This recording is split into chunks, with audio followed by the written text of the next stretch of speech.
trying to start reading the Bible more because every time I hear people talk about it, like it's just you can't just deny whether you believe in God or not. You can't deny the just the utter. What's the word I'm looking for? How it just pierces through the influence it's had. It's the canonical text. It's like Bible influenced like this thinker who influenced this thinker, and it just spreads outward until it just saturates the whole modern line of thinking. And I was thinking about this is like one of the most archaic stories, the Adam and Eve, like, and why were these two people naked and they talked to some snake, and the snake told them to eat this fruit, and he said, "Ye shall be gods." And when they ate the fruit from the fruit from the tree of knowledge, and I'm trying to understand this. I'm like, what the hell is going on right now?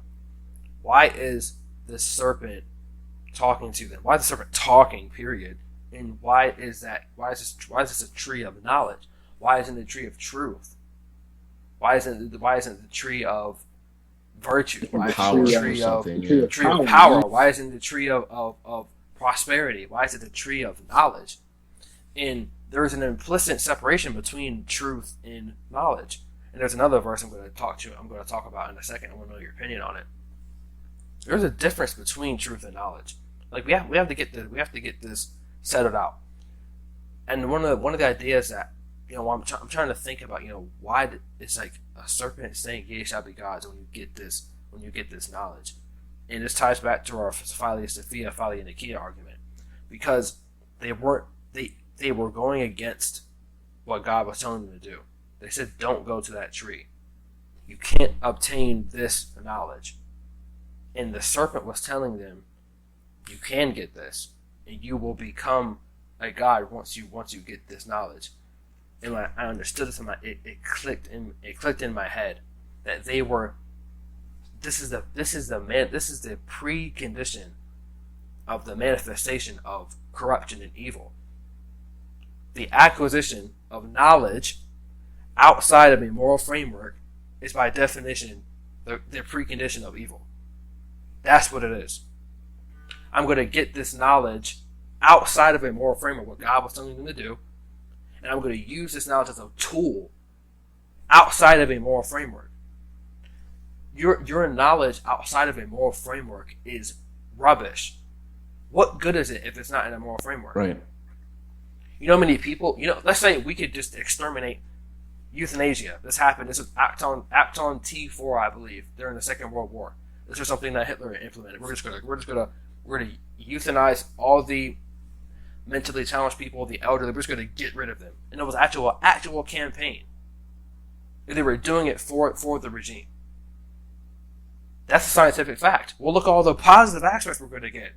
We're going to get rid of these people. We're going to purify Germany. Yeah, go Germany. That is knowledge outside of a moral framework. And you can trace that through centuries of instances like that have happened. Peterson uses the example of Soviet scientists tried to synthesize, I think it was Ebola and smallpox.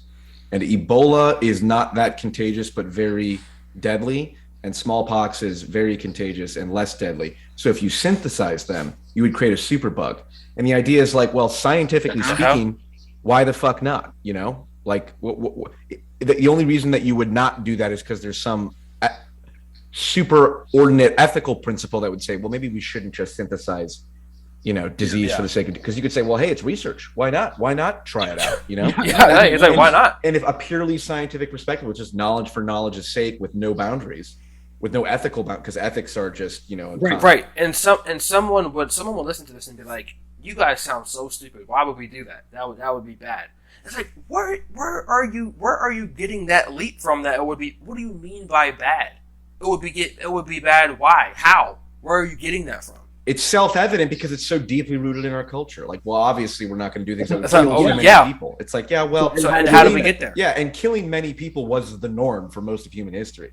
So the fact that you think it's self-evident, like, well, we don't want to do something that would kill a lot of innocent people. It's like, actually, that's what literally governed human history for tens of thousands, hundreds of thousands. And you're like 1/10 of the way from all the commandments. So go you. Wow, that was a good exchange. Let's end